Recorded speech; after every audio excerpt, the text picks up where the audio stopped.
எஜிப்டில் இன்னைக்கு வரைக்கும் நிறைய மர்மமான விஷயங்கள் கண்டுபிடிச்சிக்கிட்டு தான் இருக்காங்க ஆர்கியாலஜிஸ்ட். அப்படி ஆர்கியாலஜிஸ்ட் கண்டுபிடிச்சதுல ரொம்பவும் பயங்கரமான 7 விஷயத்தை இந்த ஒரு வீடியோவில் நம்ம பார்க்கலாம்.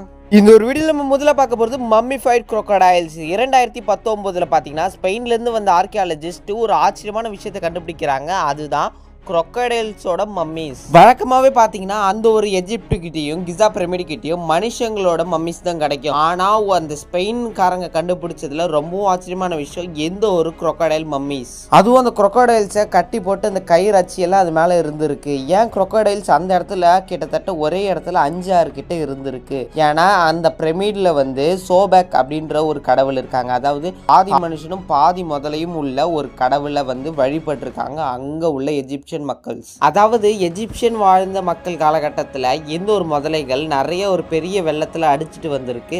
அந்த முதலைகளை இவங்க காப்பாற்றணும். ஏன்னா இது இவங்க கடவுள் மாதிரி. அந்த கடவுளை வந்து நல்லபடியாக இப்போ மம்மிஃபைடு பண்ணி அது வந்து ஒரு மம்மி மாதிரி சொல்லி இந்த மண்ணுக்குள்ளே புதைச்சி வச்சுருக்காங்க. அதுதான் இவ்வளோ நாள் கழித்து 2019 ஸ்பெயின் ஆர்கியாலஜிஸ்ட்டுங்க வந்து கண்டுபிடிச்சிருக்காங்க. இந்த வீடியோவில் நம்ம ரெண்டாவது பார்க்க போகிறது பிக்கெஸ்ட் டிஸ்கவரி.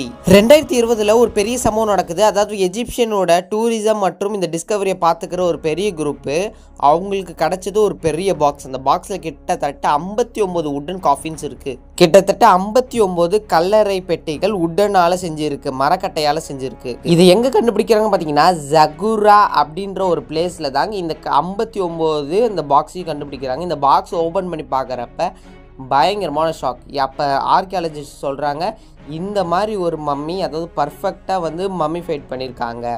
ஏன்ஷியன்ட் ஹிஸ்ட்ரி வரலாறுலே முதல் முறையாக இத்தனை மம்மிஸையும் ஒரே இடத்துல கண்டுபிடிக்கிறது இவங்க தான் ஃபஸ்ட்டாக. இது எல்லாமே கிட்டத்தட்ட 2600 வருஷத்துக்கு முன்னாடியே மம்மிஃபைட் பண்ணியிருக்காங்க அப்படின்றத ரிசர்ச் மூலமாக கண்டுபிடிச்சிருக்காங்க.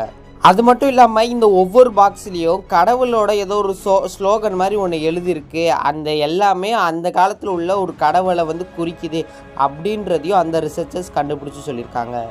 இந்த ஒரு வீடியோவில் நம்ம மூணாவதாக பார்க்க போகிறது குஃபூஸ் ரூம். கிரேட் பிரமிட் ஆஃப் கிசாவோட வாசப்படியை அதாவது என்ட்ரன்ஸ்க்கு மேலே வந்து பார்த்திங்கன்னா ஒரு குட்டி சீக்ரெட் ரூமை ஆர்கியாலஜிஸ்ட் கண்டுபிடிச்சிருக்காங்க. அந்த ஒரு ரூம் கிட்டத்தட்ட 30 அடிக்கு உள்ளே போயிட்டே இருக்குது. இது எங்கே போகுதுன்னு பார்த்தீங்கன்னா குஃபூஸோட ஒரு பெட்ரூம்க்கு பக்கத்து ரூமாக இது போகுது.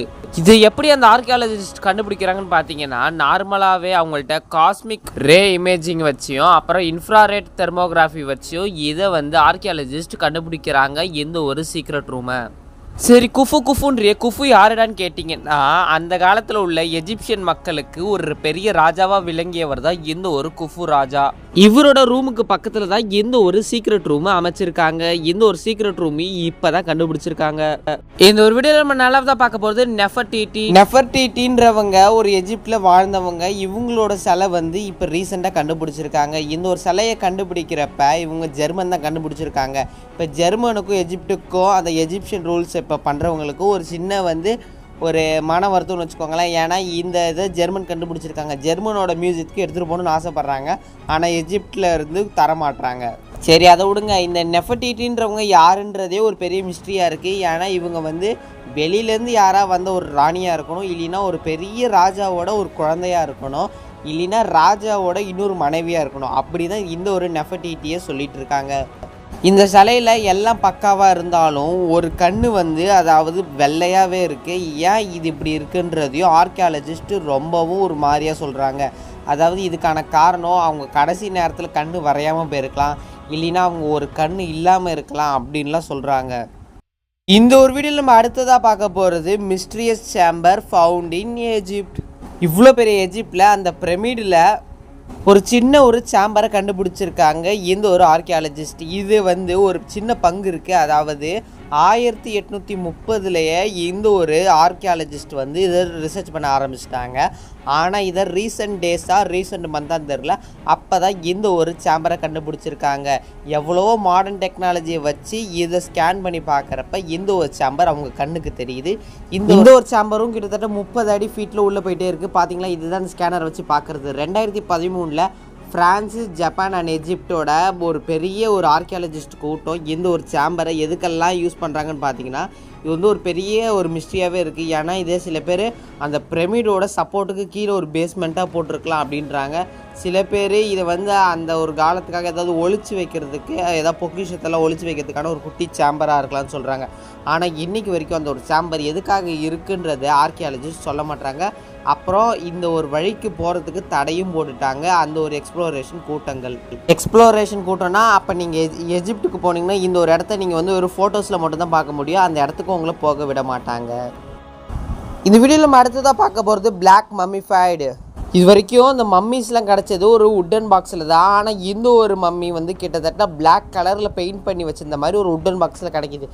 இதை நிறைய ஆர்கியாலஜிஸ்ட்டு பார்த்து பயந்துட்டாங்க, ஏன் இந்த ஒன்று மம்மி மட்டும் பிளாக் கலரில் இருக்குன்னு. இந்த பிளாக் கலரில் வரதுக்கு அவங்க ஒரு அனிமல்ஸோட ஃபேட்டையும் ட்ரீலேருந்து வர ஒரு ரெசின் ஒரு ஜெல்லையும் அதுக்கப்புறம் க்ரூட் ஆயில் அப்படின்றதை வச்சு தான் இந்த ஒரு ப்ராசஸை செஞ்சுருக்காங்க. அதாவது கிட்டத்தட்ட பிளாக் கலர் பெயிண்ட் மாதிரின்னு வச்சுக்கோங்களேன். இதை எதுக்கு அந்த மம்மி மேலே ஊற்றிருக்காங்கன்னா, இந்த ஒரு பெயிண்ட் பாருங்களேன் அப்படியே தானாக அப்படியே வெளியில் வருது. இந்த ஒரு பெயிண்ட் மட்டும் அப்படியே தானாக வெளியில் வரதுக்கு எப்படி துடிக்குது. இந்த மம்மிஸ்லாம் இந்த ஒரு பெயிண்ட் அடித்து ப்ரிசர்வ் பண்ணி, அதாவது மறு ஜென்மம் எடுக்கிறதுக்காக, ரீபர்த் அண்ட் ரீஜெனரேஷன் மூலத்துக்காக இந்த ஒரு பெயிண்ட்டை வந்து அந்த பிளாக் பெயிண்ட்டை வந்து அந்த மம்மிஸ் மேலே அடிச்சிருக்காங்க. ஏன்னா மறுபடியும் அவங்க திரும்பி பிறக்கலாம், அவங்க ஒரு காடாக மாறலாம் அப்படின்றதுக்காக இந்த ஒரு பிளாக் பெயிண்ட்டை வந்து அந்த மம்மிஸ் மேலே அடிச்சிருக்காங்க.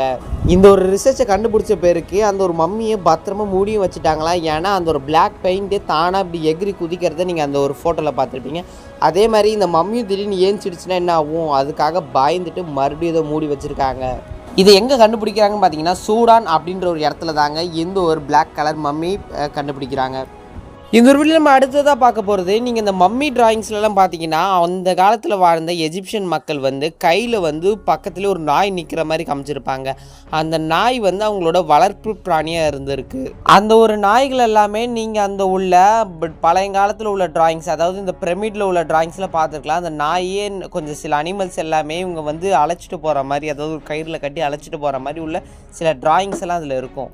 அப்போ இந்த நாயோட எலும்பு கூடு இது வரைக்கும் கிடச்சிதா கிடைக்கலையா அப்படின்னு பார்த்தீங்கன்னா, ஒரு ரிசர்ச்சின் ஆராய்ச்சிப்படி அவங்களுக்கு கிடச்சிருக்கு. ஒரு நாயோட ஒரு எலும்பு கூடு தாங்க அவங்களுக்கு கிடச்சிருக்கு. நாயும் அவங்க கூட ஒரு வளர்ப்பு பிராணியாக தான் பார்த்துருக்காங்க.